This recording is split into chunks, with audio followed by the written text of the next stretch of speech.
So today's topic for discussion is ovulation. In previous lecture, we have studied about the development of the follicles, how they are formed, what do we mean by a primordial follicle, and how it reaches the stage of Graafian follicle. So today, the ovulation means the expulsion of this cumulus oocyte complex out of the ovary at the mid of the menstrual cycle.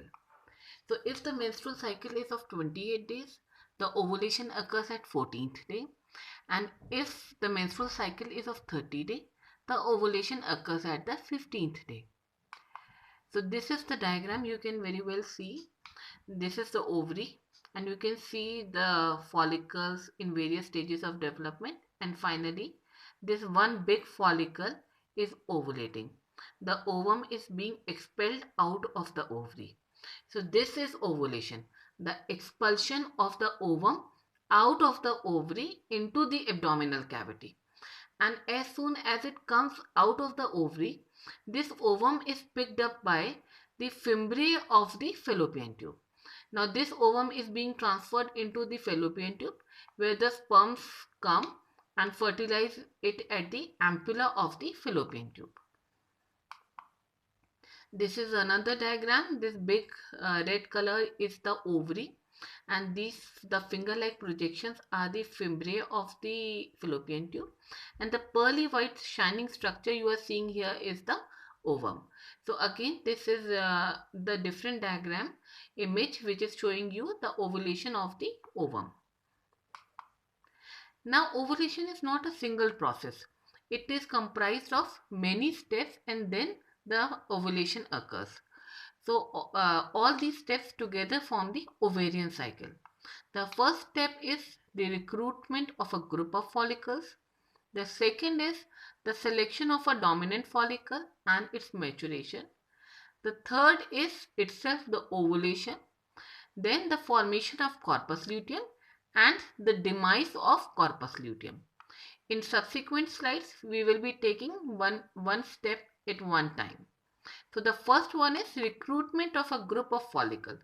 So you can see here some follicles which are in various stages of development, and this one finally ovulates, and then you can see the formation of the corpus luteum. So this entire cycle, this constitutes the ovarian cycle.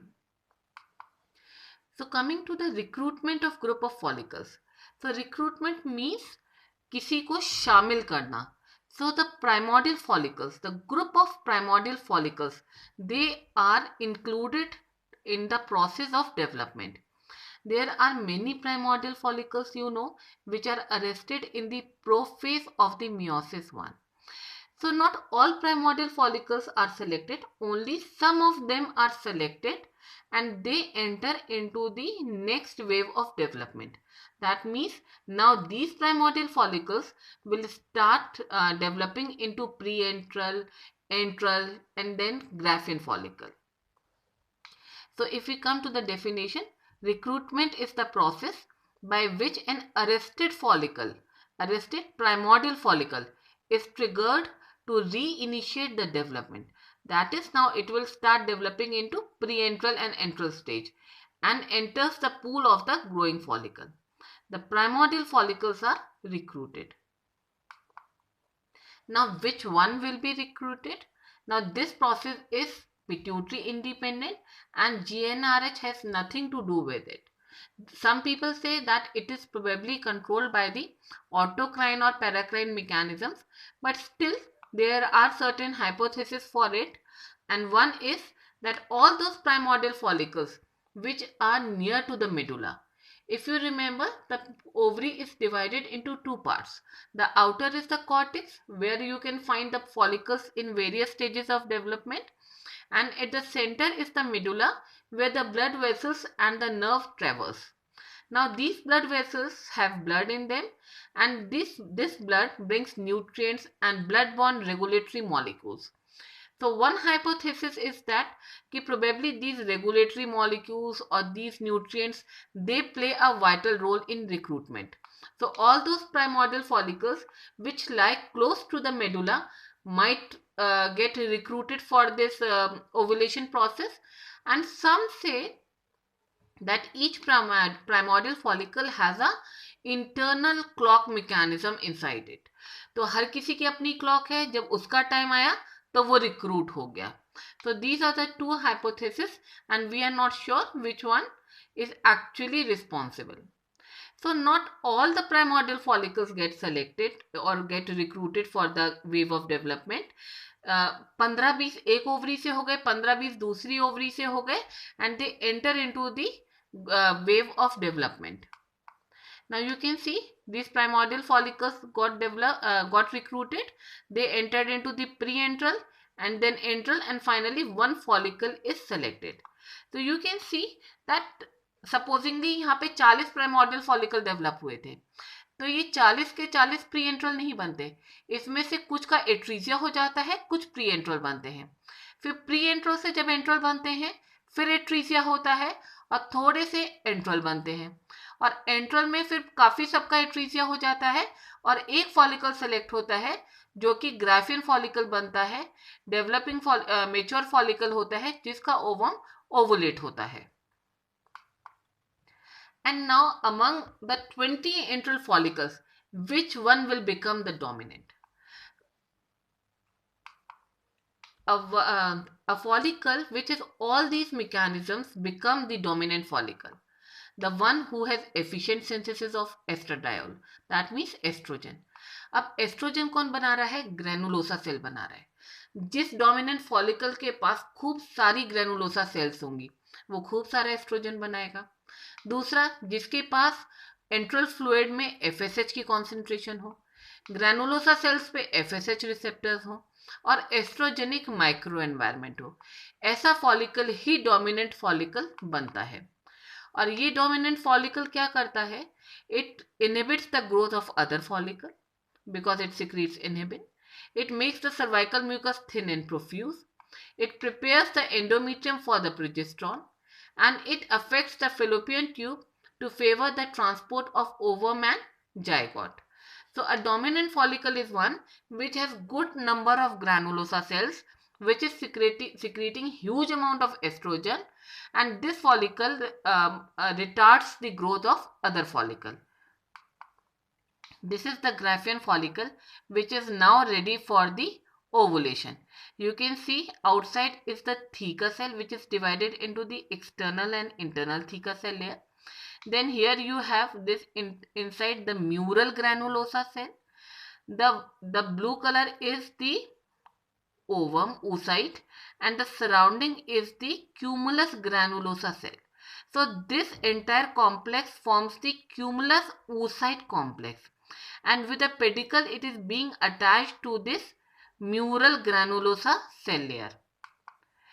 This is an ultrasonic picture, ultrasound picture which is showing you the follicle. ये जहाँ पे number 4 लिखा हुआ है, the black color diagram you are seeing is the Graafian follicle which is ready to ovulate. So the another important step which occurs during the ovulation is the appearance of the LH surge. Now during periovulatory period means the period just before the ovulation. Ovulation occurs at the 14th day. So 12-13 days of the menstrual cycle are the periovulatory period. So during this period the dominant follicle is secreting huge amount of estrogen. And this estrogen leads to the appearance of the LH surge. So this estrogen gives a positive feedback on LH surge. 200 picogram per ml of estrogen are required for 2 days for the LH surge to appear. So LH surge onset occurs 36 hours prior to ovulation. LH surge peak occurs 12 to 24 hours prior, and estrogen levels peak occurs prior to the LH surge. Now what are the advantages of the LH surge? LH surge is nothing but the sudden increase in the level of luteinizing hormone, and this sudden peak of luteinizing hormone occurs because the levels of estrogen are very high. Dominant follicle बना, dominant follicle के पास खूब सारा granulosa cells है, granulosa cell ने खूब सारा oestrogen बनाया, इस एस्ट्रोजन ने एक पॉजिटिव फीडबैक दिया, जिसकी वजह से suddenly just before the ovulation LH के लेवल, ल्यूटिनाइजिंग हार्मोन LH के लेवल्स बहुत ज़्यादा बढ़ गए. इस sudden rise of LH hormone level is known as the LH surge. Now, what this LH surge does? If you remember, the primordial follicles are arrested in prophase stage of the meiosis 1 because they are granulosa cells are secreting oocyte maturation inhibiting factor. तो LH search सबसे पहले आके इस inhibiting factor को neutralise करती है ताकि वो जो ओवम है वो आगे अपना रिडक्शन डिवीजन कंप्लीट कर सके, मियोसिस आगे बढ़ सके. दूसरी चीज जो LH सर्च करती है, it leads to the secretion of prostaglandins, cytokines, hydrolytic enzymes because the follicular wall needs to be ruptured for the ovum to come out. And the another important thing what LH surge does is that it causes the swelling of the cumulus ovorus complex. So the advantage of this swelling is that Fimbriace can easily identify once the ovulation occurs. This ovum along with the cumulus cells is being cumulus granulosa cells is being thrown out of the ovary. तो अगर ये swollen up होता है तो fimbriae easily इसको catch कर लेते हैं और पिक कर लेते हैं. And when it is being transferred into in the fallopian tube, the sperms can also easily identify this cumulus oocyte complex. You can see that this blue color are the estrogen levels. So this estrogen levels rises during the day 14 of the menstrual cycle, and this purple color again are the LH levels.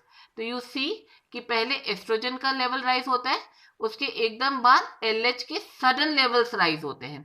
So this is known as the LH surge, and we require a good amount of estrogen so that it can produce a positive feedback and LH surge can happen.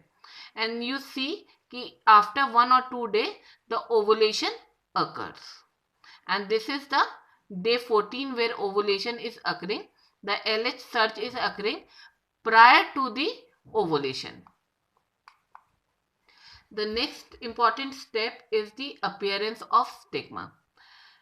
Now you can see this is the ovary, and you can see a nipple-like protrusion is occurring on the wall of the ovary. Because the follicle increases in size, so what it does, it presses against the wall of the ovary and causes the thinning and the bulging of the ovarian wall. So this nipple-like protrusion occurs, and from here this ovum will escape. This is a diagram where you can see that the follicle wall is being ruptured. तो ये ruptured वाला ये जो area है ना, ये यही area है जहां पे ये स्टिग्मा अपीयर हुआ है.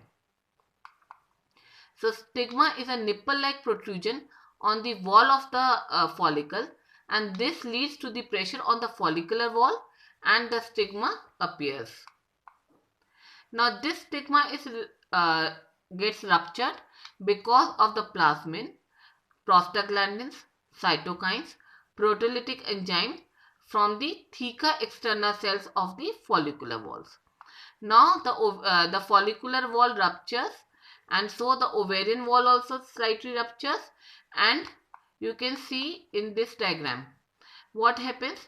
This detaches. Now this detaches and it is freely floating in the enteral fluid. Now as soon as the follicular wall ruptures, this comes out of the follicle and from the ovary, and the ovulation occurs. I'll show you a diagram. You see this was the big follicle which is pressing against the wall of the ovary. Now the thinning of the ovarian wall as well of the follicular wall occurs. यहाँ पे जितने भी प्लाज्मिन्स, prostaglandins वगैरह थे वो यहाँ पे lysis करते हैं. You can see the lysis has occurred here. यहाँ पे फॉलिकुलर की वॉल की भी, फॉलिकल की वॉल की भी लिसिस हुई है और ओवेरियन की, ओवरी की वॉल की भी लिसिस हुई है, and the ovum escapes out here. You can see ये बीच में ओवम है और इसको जो सराउंड कर रहा है that is the cumulus granulosa cell. तो इसी को ही हम कहते हैं कि cumulus oocyte complex. This together comes out. तो in this diagram you see कि ये यहाँ से ये रप्चर हो जाता है, म्यूरल्स ग्रैनुलोसा सेल से इसका कॉन्टैक्ट टूट जाता है और ये oocyte अपने क्यूमुलस ग्रैनुलोसा सेल्स के साथ ये बाहर निकल आता है and this process is known as the ovulation. So the attachment of the cumulus cells with the mural granulosa cells degenerate. The cumulus oocyte complex becomes freely floating in the antral cavity. The follicular fluid starts oozing from the follicle. A wave of fluid brings the cumulus oophorous complex out with it and throws it out into the peritoneal cavity. And finally the ovulation occurs. Now this has come out and this will be picked up by the fimbriae of the fallopian tube. Now what are left behind are the mural granulosa cells as well as the theca cells. Now if the pregnancy will occur, if this is fertilized and the pregnancy occurs, this corpus luteum will persist and this mural granulosa cells will produce progesterone for the initial phase of the pregnancy.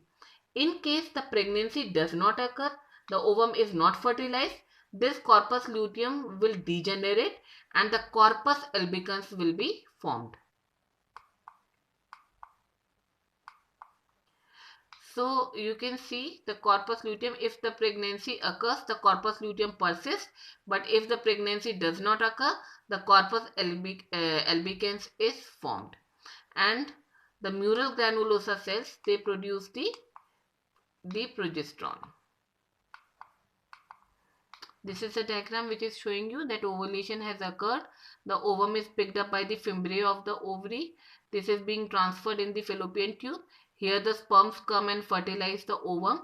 Now the embryo is formed and it is dividing and it reaches into the uterus and is being implanted here. Now what are left behind the mural granulosa cells and the theca cells? इनका luteinization होता है and they form the corpus luteum. Now because the fertilization has occurred, the pregnancy has occurred, the corpus luteum will keep on producing progesterone to maintain the pregnancy till the placenta is formed.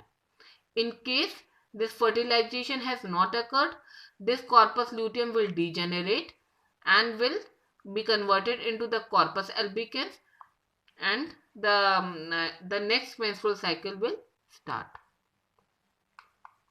So with this we finish with the ovulation. Thank you.